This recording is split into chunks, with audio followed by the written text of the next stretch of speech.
Allora, la varroa è diventata per gli ultimi 40 anni per l'apicoltura il problema principale.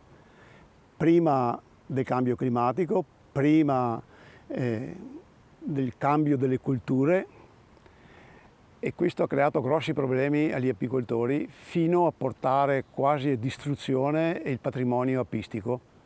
Gli apicoltori si sono difesi utilizzando vari prodotti, tra cui molti prodotti chimici, e però salvando le api hanno selezionato un tipo di varroa molto robusta e che adesso è chiamata varroa Drextractor. In realtà, elaborando questa varroa a resistenza agli insetticidi, ha fatto sì che tutti i prodotti utilizzati dagli apicoltori, anche quelli legali, funzionano scarsamente, per cui si è reso necessario cambiare strategia.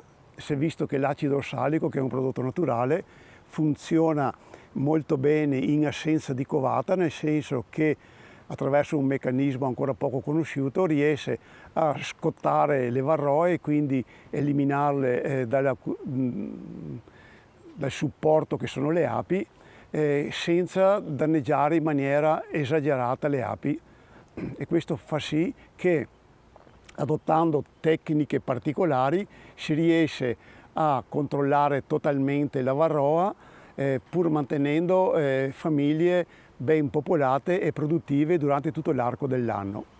Adesso noi illustreremo un metodo che utilizza l'acido ossalico, naturalmente quello ufficiale, quello registrato e quindi prodotto perfettamente in commercio, in regola con la legislazione. Il metodo che utilizziamo è il metodo campese, che prevede un blocco estivo e un blocco invernale, e utilizzando l'ossalico in questi due blocchi si riesce ad arrivare a primavera con la famiglia totalmente sgombra di varroa, e quindi averla produttiva durante tutto l'arco della stagione e soprattutto senza problemi di mortalità. Allora, il blocco estivo viene fatto mediamente tra il 15 e il 20 luglio e prevede una metodologia molto semplice, attrezzatura poco costosa, e questa attrezzatura è formata da, adesso vi faccio vedere,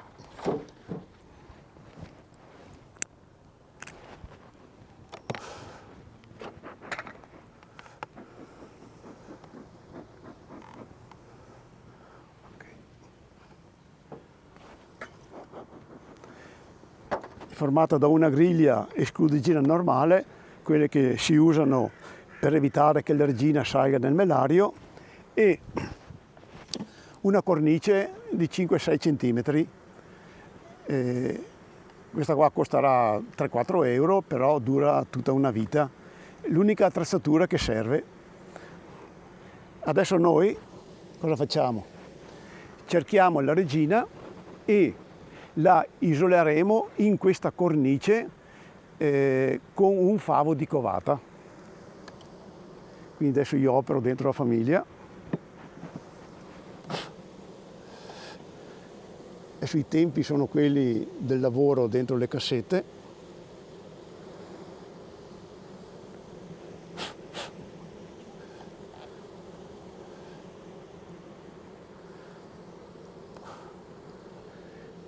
La ricerca della regina esige delicatezza e rapidità, in maniera da non spaventarla e quindi di ritrovarla nel favo dove sta deponendo.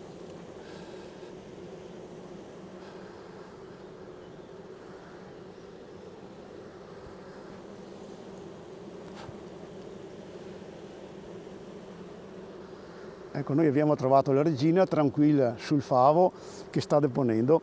A questo punto cosa facciamo? Prendiamo la regina e la conserviamo in un piccolo contenitore, in un bigodino, che è questo qua.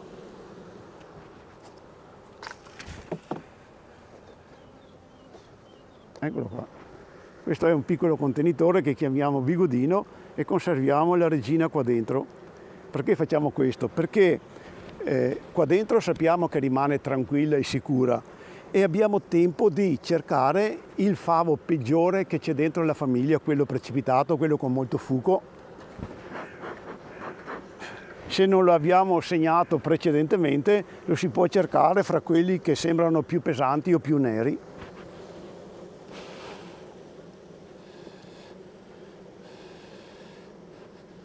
Ecco, per esempio noi scegliamo questo favo ha covata a tutti gli stadi, dobbiamo fare l'operazione di blocco della covata con un favo che ha covata.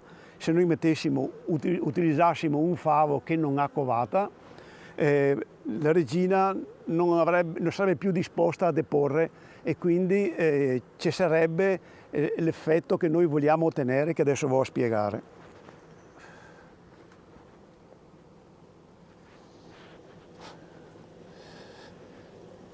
Risistemiamo la famiglia.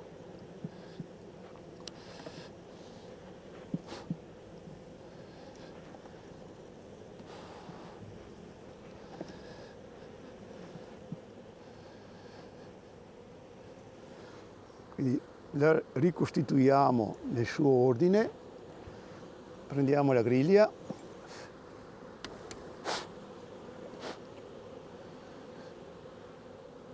eccola là, mettiamo la cornice. Allora questa cornice ha 2 tacche dove viene inserito il favo e un foro che servirà nelle operazioni invernali.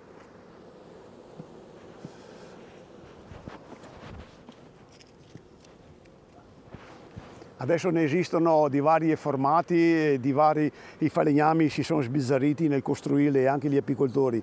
Noi utilizziamo un piccolo supporto di legno e poi inseriamo il favo in questa maniera.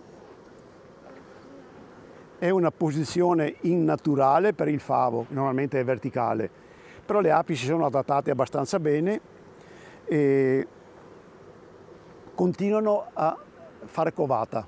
Questo è importante perché questo blocco è un blocco che noi chiamiamo attivo, nel senso che la regina continua a deporre. E questo è importante perché quando noi andremo fra 20 giorni a togliere questo favo, la regina è in deposizione e questo fa sì che la ripresa della covata cioè la regina nella ripresa non subisce nessun trauma. Se noi la tenessimo in gabbietta succede che la regina è sgonfia, non produce più gli ormoni della deposizione e quindi le api sarebbero molto aggressive nei suoi riguardi, almeno nelle zone dove c'è importazione. Noi abbiamo conservato la nostra regina nel barattolino, a questo punto la prendiamo e la liberiamo tranquilla in mezzo alle sue api.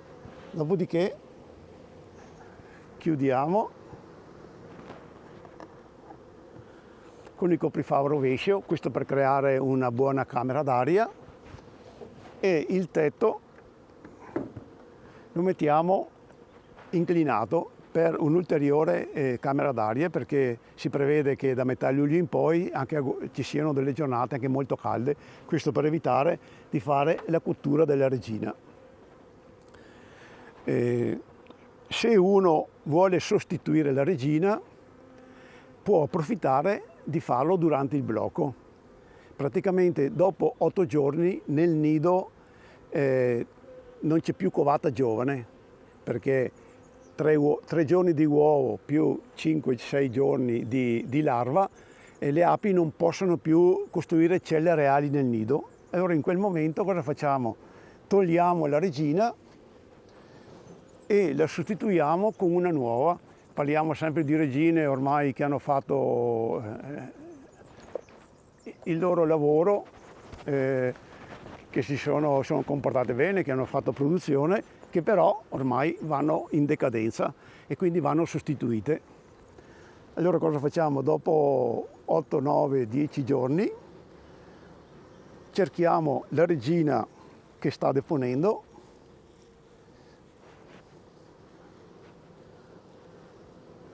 Allora adesso lei sta girando, in questo momento molto probabilmente si è nascosta sotto.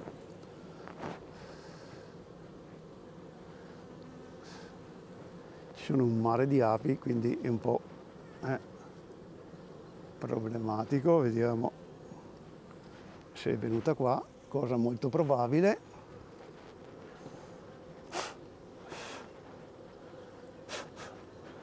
Naturalmente, essendoci tante api, lei si è nascosta in mezzo alla barba che loro fanno, perché la famiglia è un po' agitata, poi è anche molto popolata e quindi chiaramente a questo punto cosa facciamo?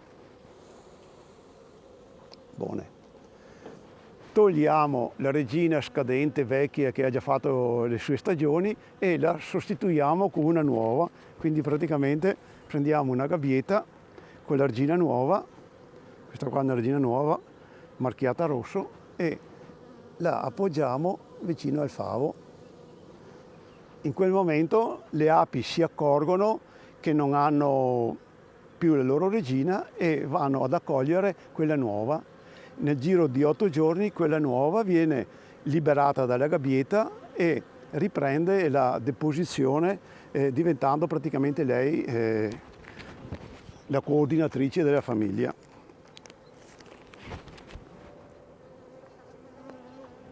Aspetta che questa la conservo un attimo qua. Eccola qua. Naturalmente si vede bene che le api si sono accorte della regina nuova e subito vanno a leccare la regina nuova in deposizione a forte ormone, quindi fa da richiamo alle api.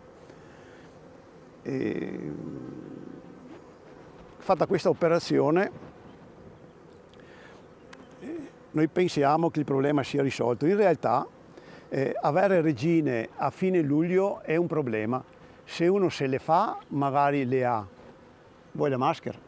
Se uno invece non se le fa, deve programmare l'acquisto da un allevatore, oppure è previdente e comincia a prepararsele per tempo allevandole. Uno deve allevarle e poi conservarle per quel momento specifico in cui deve fare la sostituzione. Vedete, questa qua la tolgo perché non è la sua. Gli lascio qua la sua intanto. Allora cosa si fa?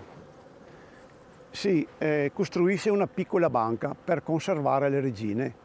Uno se le produce fine maggio, giugno, periodo di bel tempo e di fioritura e di abbondanza di fuchi.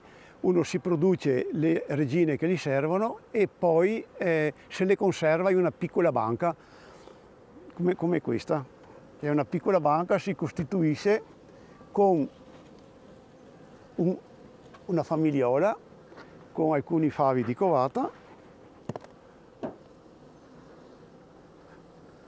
Eccola qua.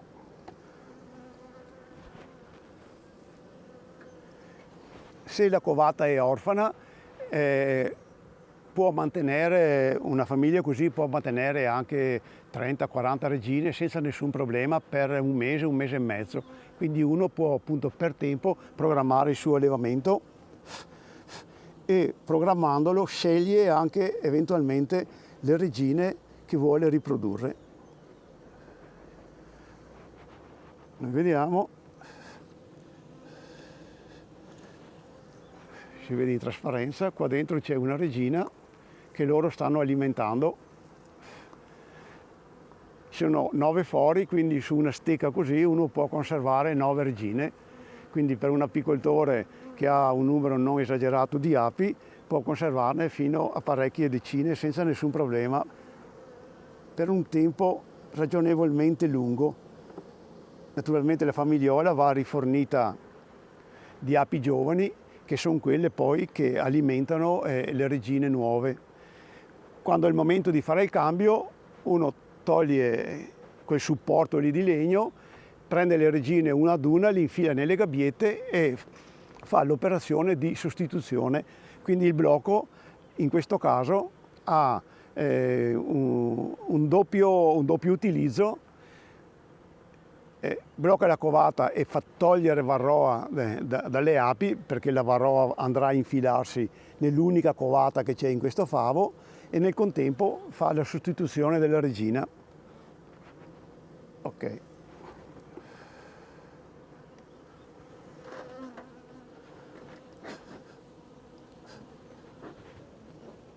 Aspetta qua, tiriamo da una parte perché sta roba chiama.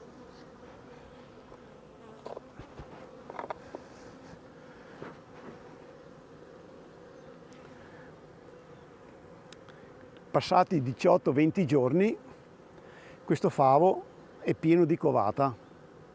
Allora in quel momento cosa si fa? Si toglie il favo, sotto nel nido la covata è quasi tutta sfarfallata, rimane qualche cella qua e là, però praticamente tutta sfarfallata. Prendiamo il favo, lo mettiamo da una parte,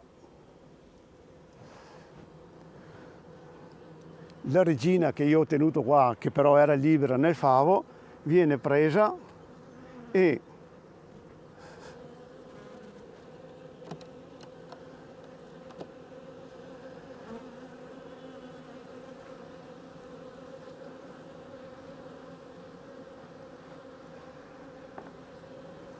viene liberata in mezzo alle sue api.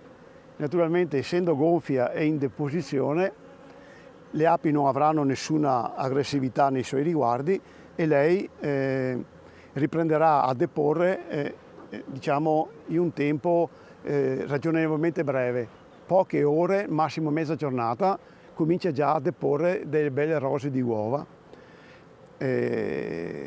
Naturalmente c'è ancora un po' di covata che deve nascere, quindi noi ritarderemo di 3-4 giorni il trattamento. Dopo 4 al massimo 5 giorni dalla liberazione è il momento di fare il trattamento con l'acido ossalico.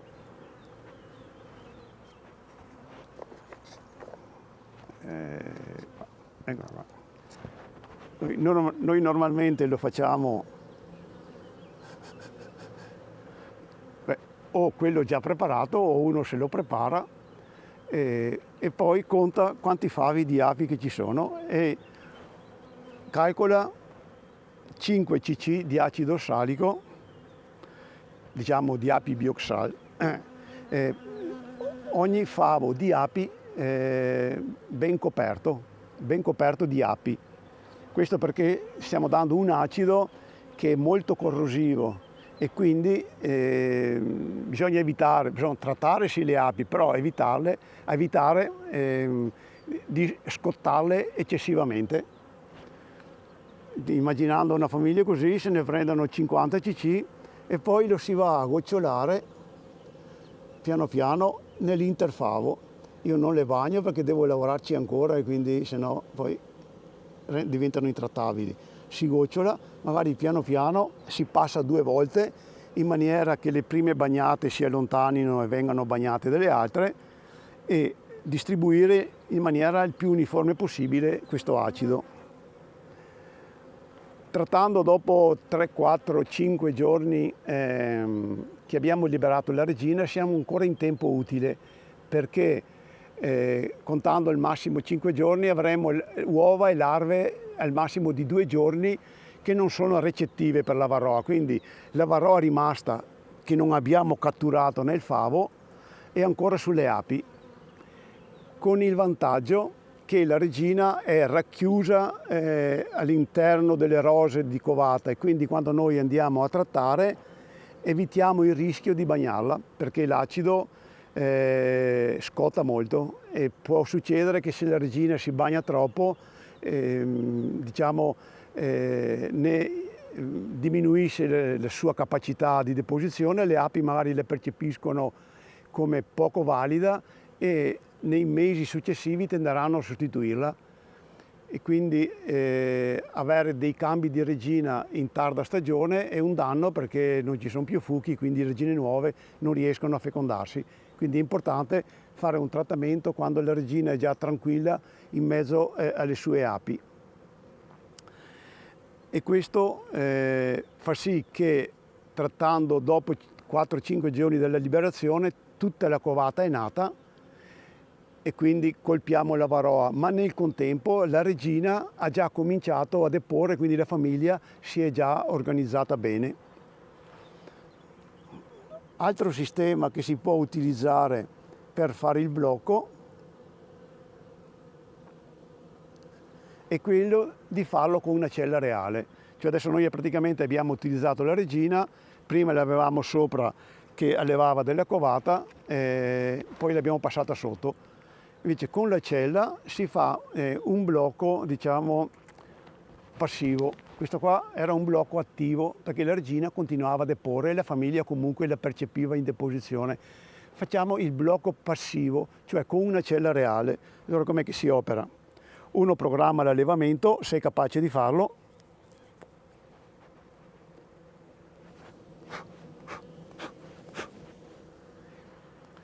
Toglie la regina da sostituire quando decide di fare il blocco. Dopo 6 o 7 giorni introduce una cella reale. Uno si fa l'allevamento, questa è una cella reale che nasce fra un giorno, uno conta 6 giorni o 7 in base al tempo e all'allevamento che ha fatto,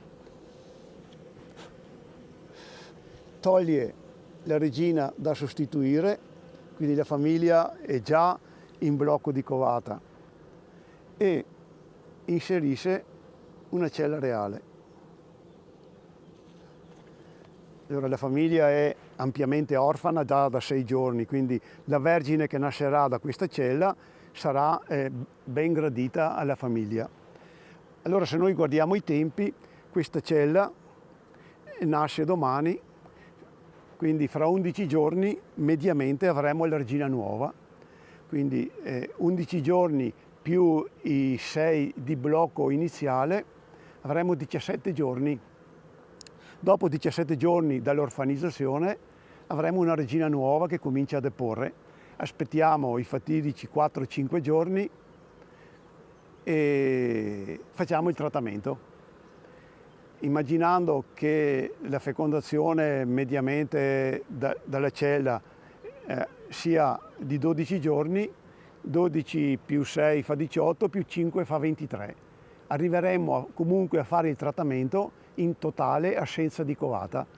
Quindi avremo ottenuto un cambio naturale attraverso un allevamento scelto da noi e non più diciamo regina del commercio.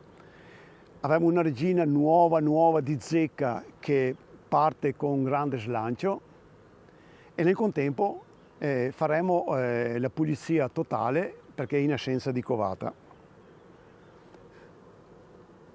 Un ulteriore metodo con cui naturalmente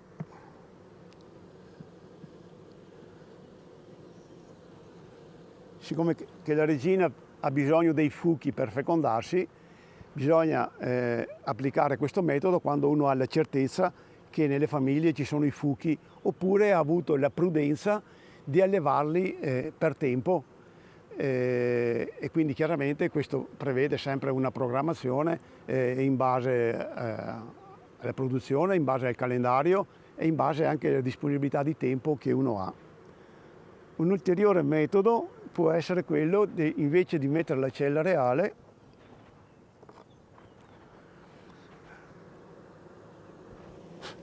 quando si toglie la regina, introdurre nella famiglia due innesti di regina appena accettati. Questi qua sono cupolini che hanno avuto la larva ieri. Noi togliamo la regina e applichiamo. Io uso sempre l'ultimo favo perché è più facile da controllare, comunque a temperatura permette alle api di tirare in qualunque momento, anche sull'ultimo favo. Prendiamo questi due cupolini, li apriamo bene in maniera che le api abbiano accesso e poi li attacchiamo lì. Li mettiamo qua. Dico due perché può capitare che magari uno per qualche motivo non lo tirano subito. Allora normalmente le api, anche se noi abbiamo appena tolto la regina, rispettano questi cupolini dove c'è già una larva con la pappa perché puzzano già di regina e quindi hanno bassissima aggressività verso questi cupolini e dopo un po' cominciano ad alimentarli per allevare due celle reali. Naturalmente l'apicoltore cosa deve fare? Deve sempre prevedere di aver fuchi, deve prevedere un allevamento giusto in tempo per quando deve fare il blocco e, diciamo, nel nostro caso, che l'abbiamo fatto più volte, questo sistema ci permette una sottigliezza, diciamo, nell'allevamento. Noi sappiamo che quando uno fa le regine ha una madre, due madri, poi fa le figlie. Questo però ha ristretto molto il patrimonio genetico. Da quando è arrivata la varroa, che sono morte moltissime api ceppi locali, tutti gli apicoltori, diciamo, un po' alla volta si sono riforniti di api regine e di famiglie nuove dagli allevatori. Quindi è vero che hanno importato nella loro zona una buona uniformità di api, però hanno perso in variabilità genetica. E questo è fondamentale perché noi, proprio cambiando il tempo in continuazione, abbiamo bisogno di una larga variabilità genetica nelle api per capire nel tempo quelle che si adatteranno di più alle situazioni nuove. Allora cos'è che noi abbiamo fatto e che si può fare? Praticamente, prendendo questi cupolini, si toglie la larva iniziale e si mette la larva della famiglia dove si vanno a introdurre.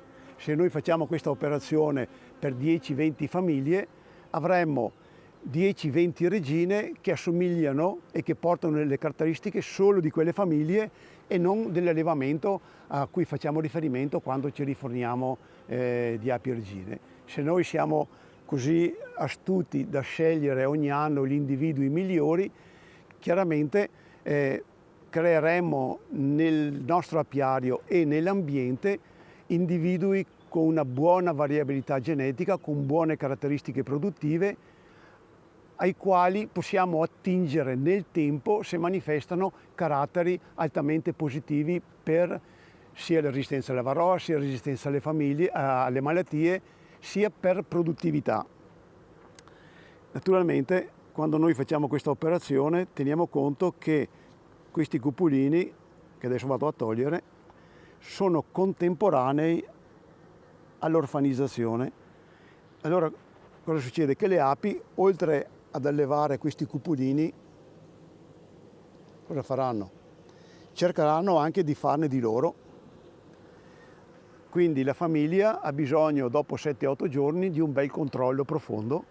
Uno verifica che ha costruito le celle sulle larve che interessava a noi e togliamo tutto il resto, in maniera che quando queste nascono non si trovano la concorrenza di eventuali regine di varia taglia che sono nate spontaneamente dentro l'alveare.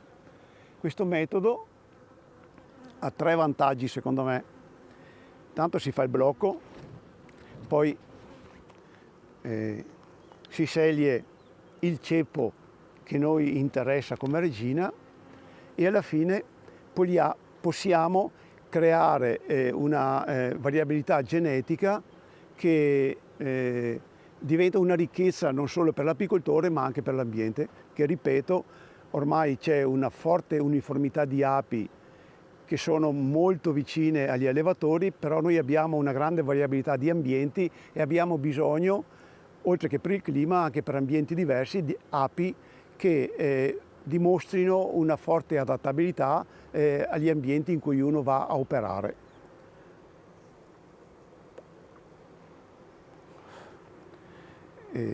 Ok, allora, il trattamento l'abbiamo fatto sempre a 22, 23, 24 giorni, 22-23 è sufficiente. Il favo che noi abbiamo fatto allevare con il metodo della regina bloccata va eliminato, quindi si sbattono giù le api, che adesso non faccio perché qua il tempo è particolare, e il favo di covata, anche se è bello, grande e esteso, va bruciato perché dentro questa covata si è concentrata buona parte della varroa. Allora noi, eliminando questa covata, cosa che facciamo? Abbiamo interrotto l'allevamento di varroa. Quella che rimane nel nido la colpiamo con l'acido ossalico che abbiamo fatto gocciolato, Però facciamo un'altra operazione fondamentale, cioè blocchiamo la replicazione dei virus che la varroa trasporta, in particolare il virus delle ali deformi. È un virus che raggiunge il picco proprio tarda estate, inizio d'autunno, ed è un virus, diciamo, che indebolisce, abbassa fortemente le difese immunitarie delle api, per cui queste api colpite da questo virus poi hanno grossa difficoltà a svernare e molto spesso, anche se noi, diciamo, in inverno ammazziamo tutta la varroa, però le api, sia attraverso la trofallassi, cioè passandosi il cibo una con l'altra, sia alimentando la covata, hanno diffuso abbondantemente questo virus. Noi praticamente, facendo ripartire da zero la famiglia, abbiamo dato un taglio netto alla riproduzione di questo virus.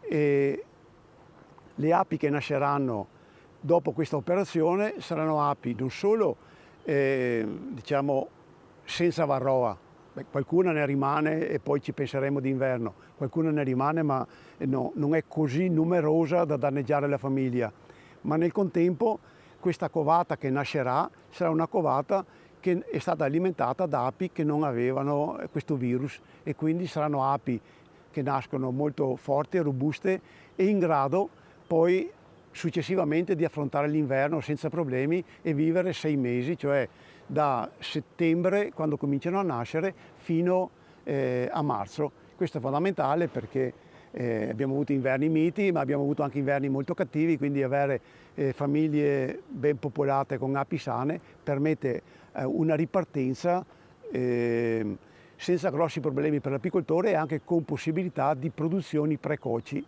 Cosa molto importante, perché abbiamo visto che nelle nostre zone, a parte chi fa nomadismo di lungo raggio, abbiamo 2 sole fioriture, Tarasacco e Colza, che sono fioriture precoci, e poi Acacia, e poi non c'è più niente.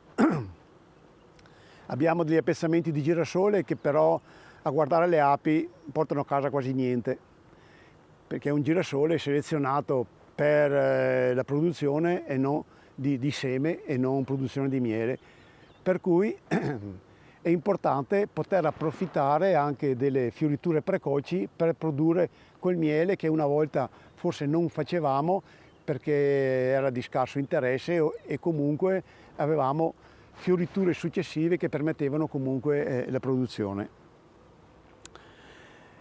Allora, adesso questo io lo ributto dentro perché dobbiamo andare avanti col discorso.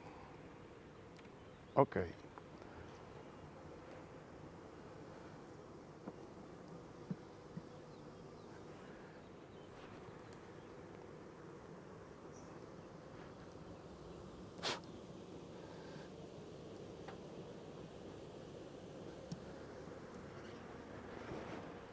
Dopo il trattamento, che diciamo è una bella botta per le api, perché per almeno un paio di giorni non hanno più voglia neanche di volare.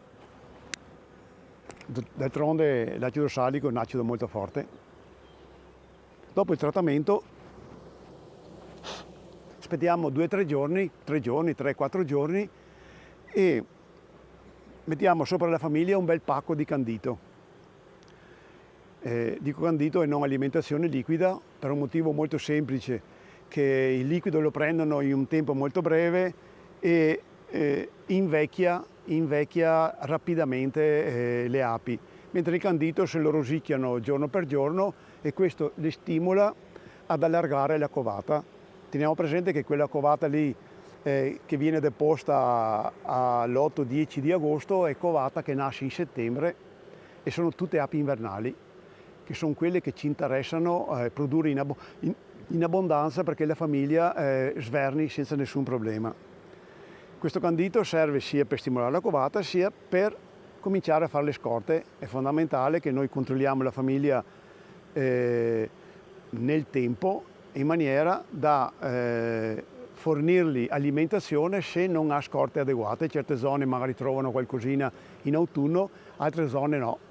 E quindi bisogna integrare con l'alimentazione zuccherina le scorte che non ci sono Questa integrazione va fatta a settembre e un po' di ottobre, tempo utile per le api con temperatura mite per opercolare questa alimentazione e quindi favorire la sua conservazione durante tutto l'inverno.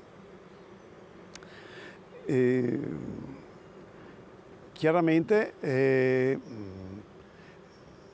la famiglia va sorvegliata perché può succedere che c'è qualche famiglia che ha difficoltà a ripartire con l'allevamento di covata dopo l'ossalico, perché questo, diciamo, oltre a ammazzare la varroa, scotta un po' anche le api e quindi se le api sono ammalate tanto di virus, se sono state tanto punte dalla varroa, non riescono a sopravvivere a questo trattamento e quindi la famiglia si può ridurre drasticamente.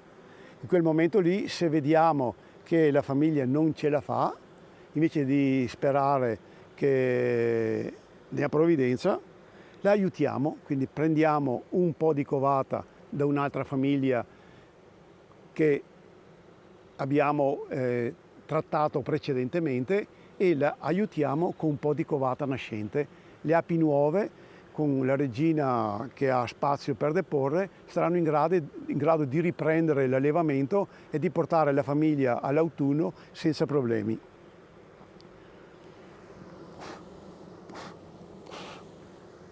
Allora, con questa operazione in genere rimangono, non so, 20-30 massimo varroe. È una quantità non elevata, però è comunque una quantità in grado di minare la salute della famiglia l'anno successivo. La riproduzione della varroa è rapidissima, raddoppia circa ogni mese. Quindi se noi lasciamo in una famiglia 30-40 varroe o anche 10, se immaginiamo una partenza della covata ai primi di gennaio, arriveremo a luglio con qualche migliaio di varroa e con una grande quantità di virus, quindi quella famiglia è già minata nella sua possibilità di sopravvivenza. Allora cosa facciamo? Facciamo il blocco invernale. Una famiglia normalmente trattata così, metà fine ottobre, non ha più covata. Noi ai primi di novembre facciamo un ulteriore blocco, è un blocco invernale, cioè ingabbieremo la regina e questo sia che abbia un po' di covate sia che non ce l'abbia, e questo ci permetterà di fare ulteriori trattamenti in assenza di covata. Allora tiriamo via sta roba. Allora vediamo come si opera.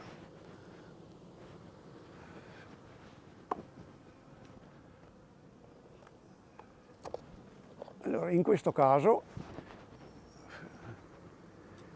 si fa la solita operazione, si cerca la regina,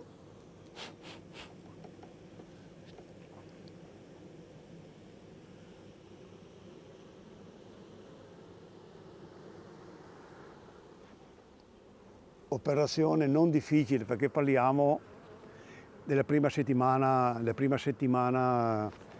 di novembre, temperature mite, le famiglie non sono popolate ma non esagerate come in questo caso, quindi trovare la regina è molto semplice.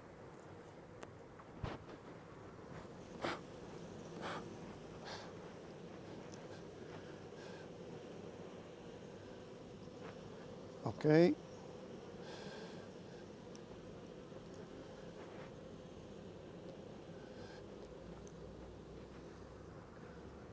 Allora, prendiamo la regina che è qua dentro, non l'ho liberata perché altrimenti sarebbe difficile poi beccarla.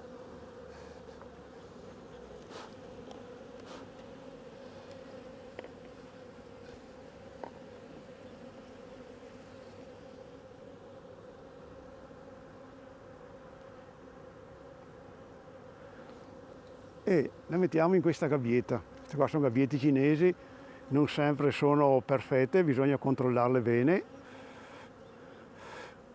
La mettiamo qua dentro. Stiamo parlando della prima decade di novembre. Poi mettiamo la famiglia in questa maniera.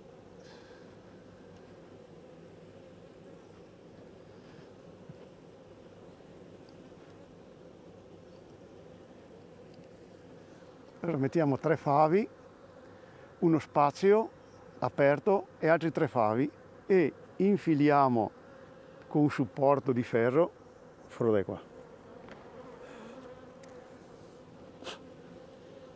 E infiliamo la gabbietta in questo spazio, nella parte in cui il V si restringe.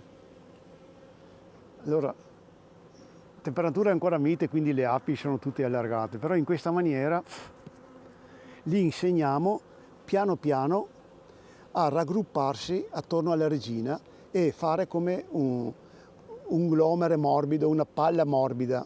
Questo in attesa che arrivi dicembre con le gelate. Questo fa sì che la regina viene conservata perfettamente in assenza di covata. Questi favi in genere vengono tolti perché non sono coperti dalle api, quindi o sono vuoti o c'è un po' di miele.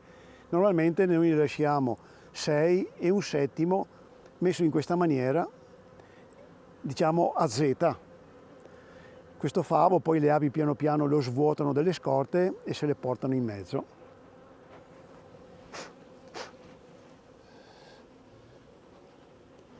Nel contempo la cornice che ci era servita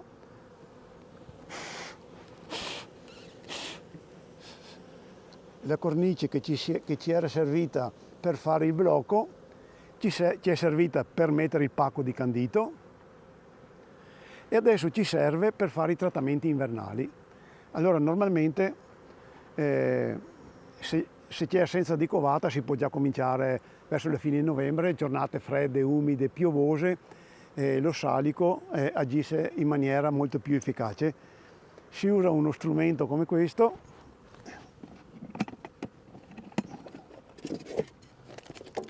questo qua è lo salico, questo qua è un sublimatore,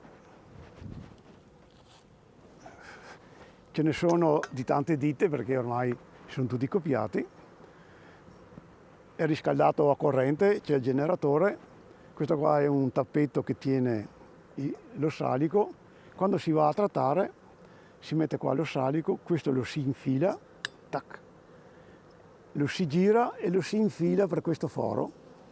Cosa succede? Che essendo la camera calda più o meno a 180 gradi, lo salico passa dallo stato solido, diciamo sale, a sublima e diventa un vapore bianco che si distribuisce sulla famiglia.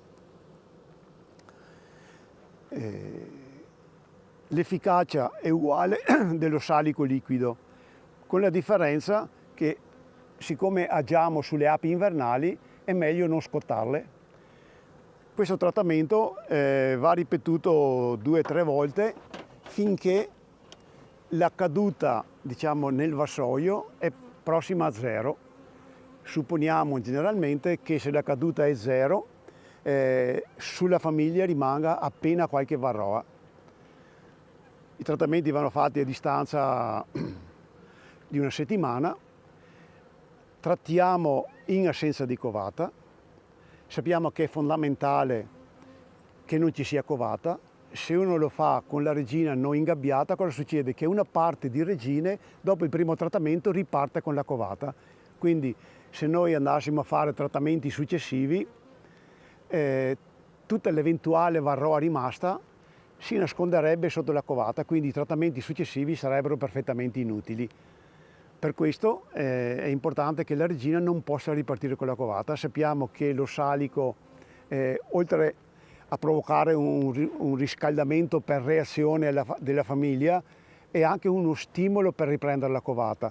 Per cui è bene che la regina sia racchiusa in quella scatolina lì. Non subisce danni da questo vapore perché è protetta dalle api. Questo vapore non bagna le api, quindi agisce attaccandosi al pelo delle api utilizzando l'umidità ambientale e che c'è all'interno della famiglia. In genere 3 trattamenti riescono a pulire totalmente la famiglia, dove per totalmente intendo statisticamente qualcuna rimane, però visibilmente sul vassoio non cade più neanche una varroa.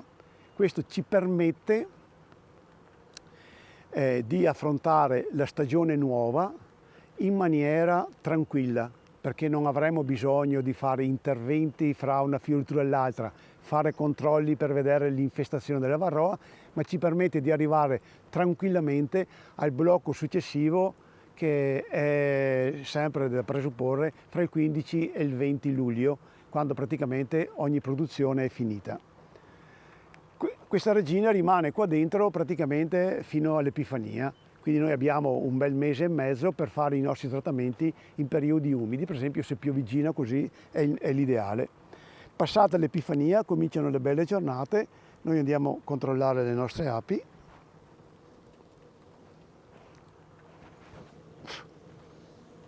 Naturalmente non sono così aperte, ma a Epifania sono tutte belle strette, fanno una bella palla.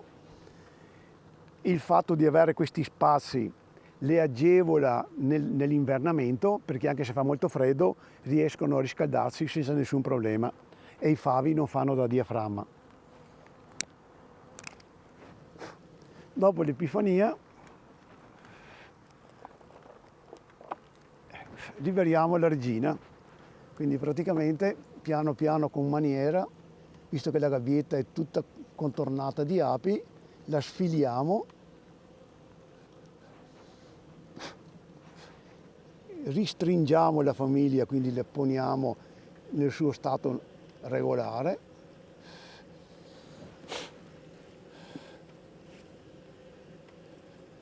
Eccolo là. Dopodiché liberiamo la regina. In questo caso la regina non depone, quindi non è così gonfia. E allora, onde evitare che ci scappi, che le api in qualche maniera la rincorrano quando esce dalla gabbietta, prendiamo un tappettino di candito,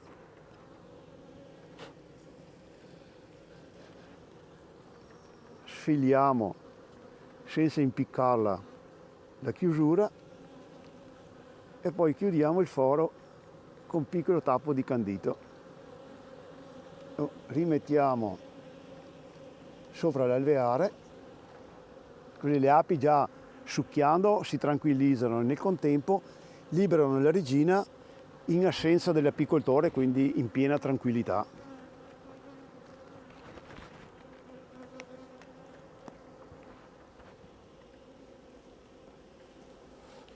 Fatta questa operazione si ricopre la famiglia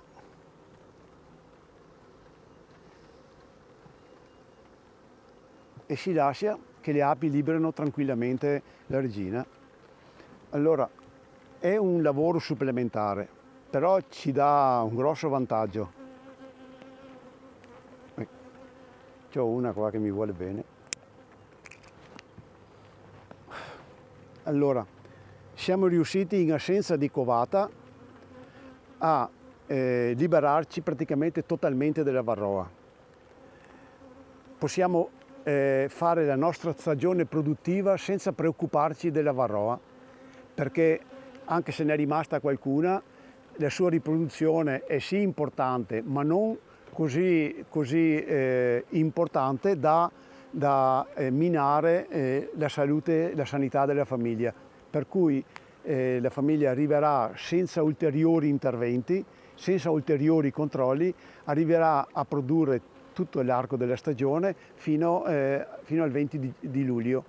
E questo è importante perché abbiamo anticipato dei lavori che dovremo fare in un periodo in cui invece per l'apicoltore è tempo di produrre, di fare nomadismo, di viaggiare con il camion e quindi con grossa difficoltà per fare i controlli fra una produzione e l'altra. In questo caso non sono più necessari e arriveremo alla fine dell'estate di nuovo con una famiglia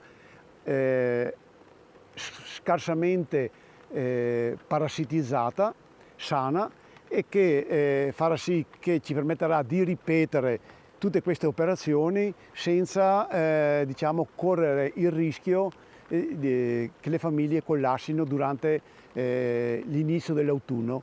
Sappiamo che ci sono anche tanti altri sistemi con prodotti chimici, evaporanti eccetera, che però molto spesso non permettono di arrivare al trattamento invernale con famiglie ben popolate e soprattutto esenti dal virus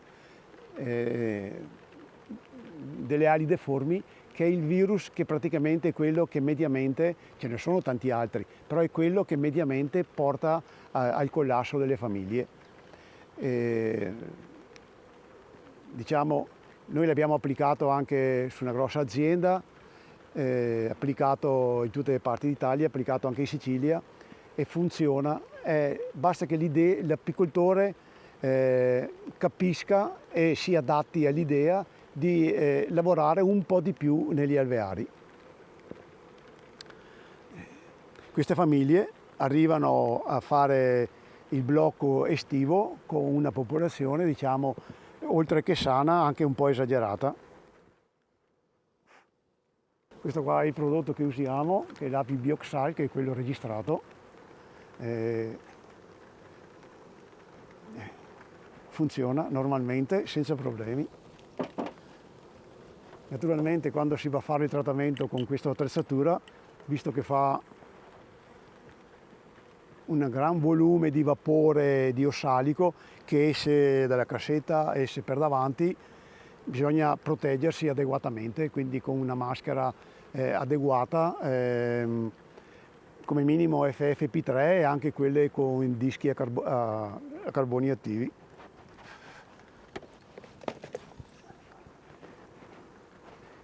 Credo che non si deve aggiungere altro, solo il fatto che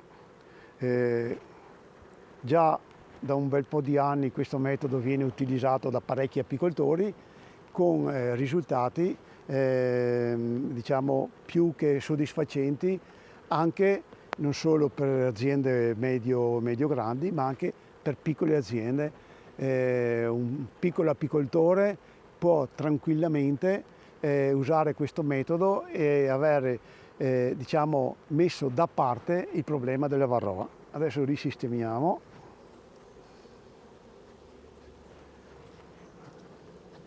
La regina la liberiamo noi.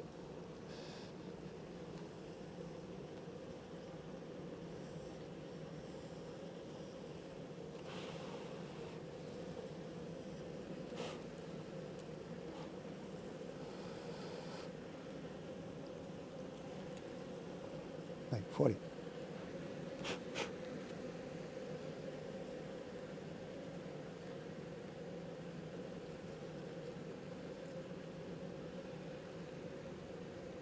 Vediamo se esce.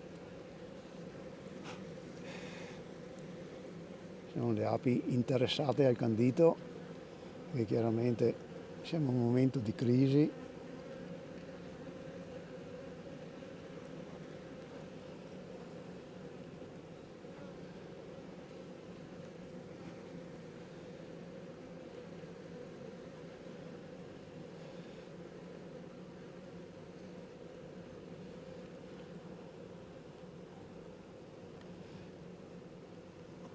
Ecco, adesso esce.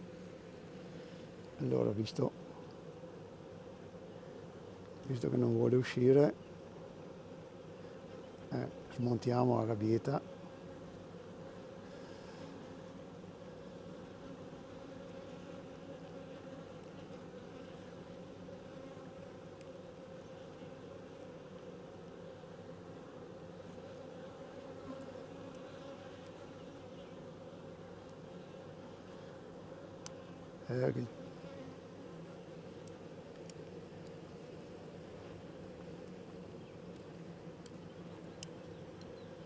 Ecco, così la facciamo uscire perché il candito devono ancora leccarlo.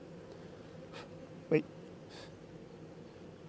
naturalmente le gabbiette sono cinesi, vanno controllate bene perché qualche volta gli spazi non sono perfetti e quindi le regine riescono a passare fra un bastoncino e l'altro. Torna indietro, eccola. Ecco, la regina esce ed entra in mezzo alle sue api. Candito gli piace sempre perché fa parte dell'alimentazione zuccherina e quindi molto appetito in questo periodo. Adesso ricomponiamo la famiglia che ha sopportato, mancine, ha sopportato tutto questo lavoro.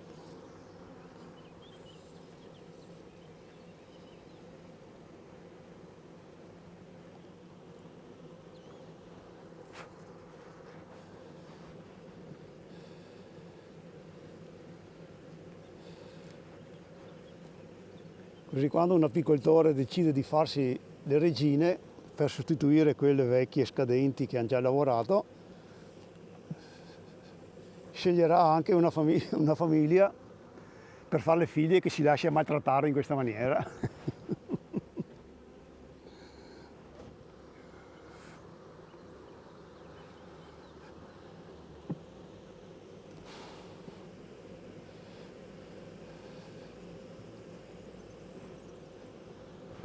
Ecco, noi adesso siamo verso metà, quindi fra pochi giorni faremo il blocco, facciamo queste tutte quante, faremo il blocco, quindi abbiamo a disposizione una bella quantità di covata e una bella quantità di api, ancora perfette.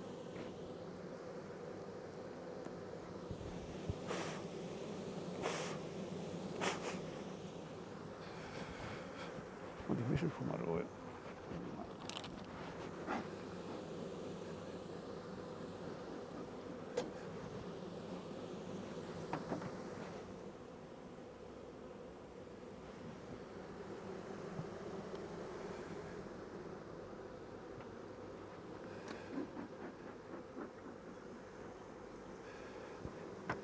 Queste qua sono bagnate e quindi è meglio che le recuperiamo così.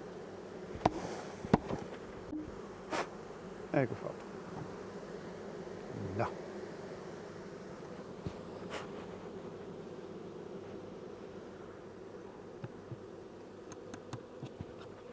Diciamo che una famiglia così non ha paura di niente e di nessuno. Ecco fatto. Volevo dire solo due parole a tutti gli apicoltori e un invito a non aver paura di queste manovre che sembrano complicate. In realtà quando uno prende confidenza, prende velocità nel lavoro e soprattutto si accorge dei risultati che poi si protraggono negli anni ripetendo e utilizzando questo metodo, non solo sarà entusiasta lui, ma poi diventerà promotore a sua volta degli amici che abitano vicino a lui, perché un ambiente che ha sempre meno varroa è un ambiente ottimale per l'apicoltore stesso che lavora bene, ma anche per tutti gli altri apicoltori che piano piano si troveranno ad operare in un ambiente il meno possibile infestato. La cicca non è un attrezzo di lavoro per me, nel senso che mi permette di lavorare con 3 mani. Se le api sono, diciamo, caratterialmente mansuete, spesso anche l'affumigatore diventa un supplemento. Difatti noi lo utilizziamo solo quando ci sono lavori molto veloci, molto rapidi da fare, per esempio togliere il miele, dove bisogna essere molto veloci per evitare che le api abbiano voglia di saccheggiare o comunque vengano a curiosare quello che si sta facendo, altrimenti è un attrezzo che l'apicoltore deve piano piano capire che non è fondamentale nel guardare le api, ma è un supplemento alla sua manualità, alla sua delicatezza, al suo rapporto, diciamo, empatico con le api che sta guardando.